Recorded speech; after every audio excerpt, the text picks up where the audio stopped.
Course Review by Katherine, Cameron, and Julia Wright. This presentation will evaluate an online course that Cameron and Wright have taken at Towson University for the Instructional Design Graduate Program. The audience was students in graduate programs at Towson University, many of whom are current or former teachers throughout Maryland. The course is Introduction to Learning Sciences, which teaches about the psychological and science aspect of learning, how it is applied to the instructional design in practice. Throughout this presentation, the instructor of this course will be referenced as the instructor. There were 7 course modules with their own learning objectives and instructional goals. Tools used in this course were Blackboard Learning Platform, video instruction via YouTube, discussion forums housed on Blackboard, and an online textbook accessed via purchased PDF. The evaluation tool chosen to rate and analyze this course is the Towson University Gold Review Standards. This presented as the most appropriate tool for evaluating a Towson University course, as it was formulated by Towson University itself. This lends to a more standardized and consistent form of evaluation. Each of the next 7 headers are the categories of standards listed in order in the evaluation tool. Each standard is given a unique set of points, 1 to 3 points, which will be utilized in rating this course. Course Overview and Introduction. Pause here to read the standards below. 1.1 was addressed well as the course had a Start Here tab where 2 videos were posted. Video topics included an intro to Blackboard and an intro to the course syllabus. 3 out of 3 points are given. Standard 1.2. In the Start Here tab, there is a proposed weekly workflow that outlines when assignments will be posted, as well as when they are due. The instruction guides the structure of the learner's week using step-by-step instructions on how to be successful in completing and turning in assignments. 3 out of 3 points given. Standard 1.3 and 1.4 are addressed within the course syllabus and again on the Course Information tab on Blackboard. The instructor clearly states policies that address the following: expected dispositions for interactions with peers and the professor, plagiarism, reuse of prior work, computing policies, disabilities, cancellations, attendance, class discussion and participation, online etiquette expectations, and office hours. The information being presented in multiple locations with clear, concise, and consistent verbiage makes the expectations easily accessible. 2 out of 2 points are given for 1.3, and 2 out of 2 points are given for 1.4. For Standard 1.5, technology that was used in this course were Google Slides, Blackboard discussion boards, and Microsoft Word or Google Docs. The perceived expectation was that students enrolled in this course had previous knowledge of use. No instructions were given for the use of technology. It is suggested that in future courses, the instructor requires unfamiliar technology to be used to complete assignments, along with a video tutorial of how to use that specific technology, such as Prezi, Canva, or VoiceThread. 0 out of 2 points are given.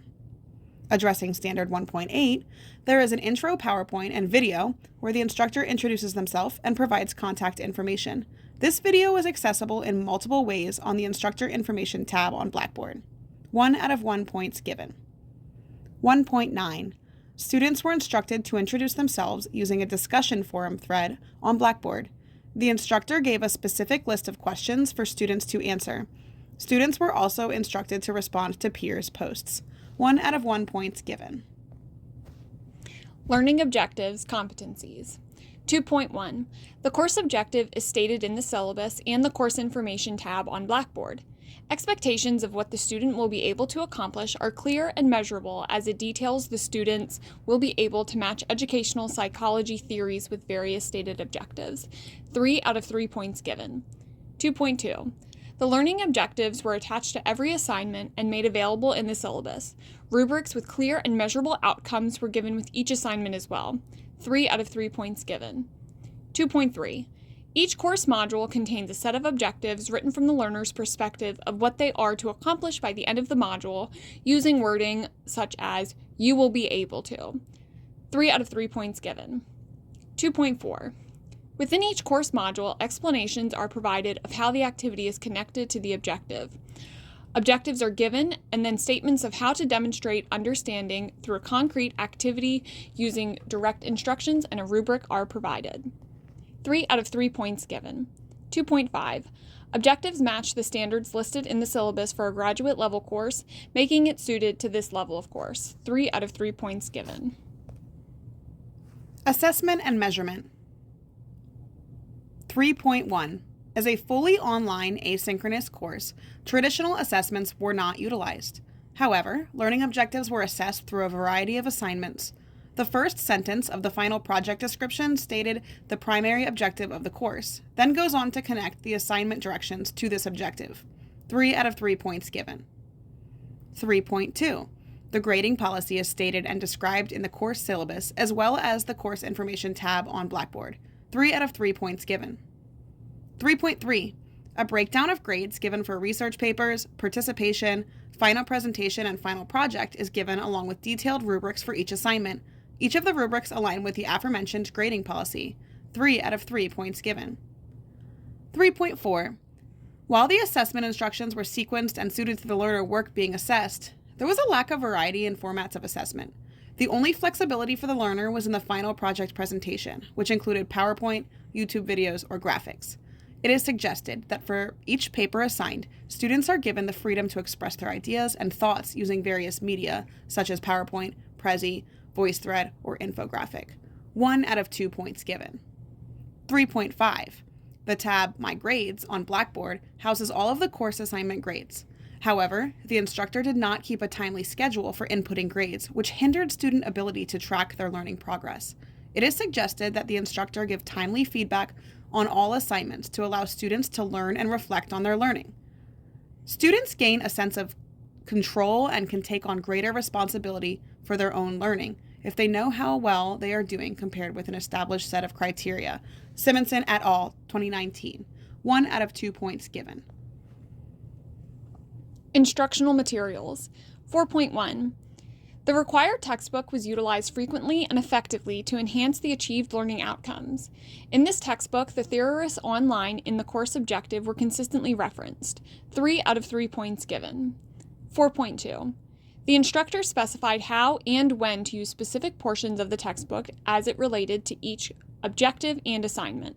3 out of 3 points given. 4.5.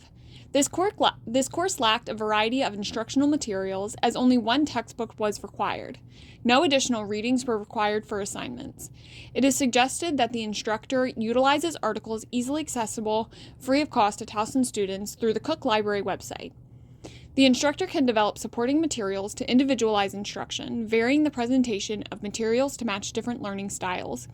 Examples: animation, text, verbal descriptions, and visual messages can also ensure the greatest potential for reaching all learners. Simonson et al., 2019. 0 out of 2 points given. Course activities and learner interaction. For 5.1, there were ungraded learning activities that were not clear on how they were connected to stated learning objectives. This was evidenced in course discussions where multiple students stated their confusion for the purpose of the activity. However, all graded assignments were clear in the objectives and promoted the achievement of mastering those objectives. It is suggested that all activities be clearly connected and objectives stated to allow students to understand the purpose of the activity. 2 out of 3 points given. 5.2a. All assignments were uploaded to a discussion board on Blackboard, and interaction with peers was required and reflected in the student's grade. 3 out of 3 points given. 5.2b. Active learning was encouraged by the instructor, who engaged students with opportunities for discussion and problem solving through various activities. Lectures were provided as supplemental instruction rather than core instruction. 3 out of 3 points given. 5.3. In the syllabus, as well as the course information tab, the instructor stated they will reply to emails within 24 hours on weekdays. However, there was no communicated plan for feedback on assignments. It is suggested the instructor add a reasonable timeline of feedback given on assignments to the course syllabus and course information tab to allow students the visibility and expectation of when assignments will be graded. Timeliness for feedback is also critical to successful learning experiences. Herring and Smaldino, 2001. 1 out of 3 points given. Standard 5.4, learner interaction was clearly stated in the course policy and the syllabus and course information under the course disposition. Examples were overtly stated for classmate discourse. 2 out of 2 points given.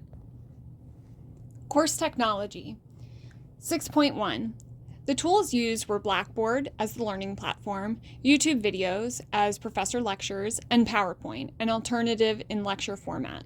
These tools successfully supported the learning objectives. 3 out of 3 points given. 6.3. The above stated technologies were embedded into the course, thus readily obtainable, free to students. 2 out of 2 points given. 6.5. There were no external tools used for this course, so no privacy policies were needed. Not applicable, 4 points given. Learner support. 7.1. No link to technical support was given. It is suggested that a link is added to the course that gives the help desk contact information. 0 out of 3 points were given. 7.2. There was a section of the course syllabus that outlined the Students with Disabilities policy and provided phone numbers and websites to request accommodations. 3 out of 3 points given. Accessibility and usability. 8.1. The course is on Blackboard, which has a sidebar with descriptive tabs, including a Start Here link, which guides the navigation of the rest of the course. 3 out of 3 points given. 8.3. Course information is provided in both a downloadable Word document and a link directly on the Blackboard page, which provides alternative means of access. Instructor lectures were offered in PowerPoint links and also in video format, which added audio narration. This addresses the needs of students with different learning styles. 2 out of 2 points given. 8.4. Consistent font, formatting, and correct spelling and grammar were used throughout the course, which facilitated readability. 2 out of 2 points given. 8.5. YouTube videos were embedded in the course, which was user-friendly. 2 out of 2 points given. The course received 72 out of 85 points, using the Towson Gold Review standards. To improve this course, it is suggested that the instructor make the adjustments and changes given in the review of each standard, which are based on learning theories and research. The Towson Gold Review standards are an effective way to review online courses, as it is thorough and addresses multiple components of distance learning.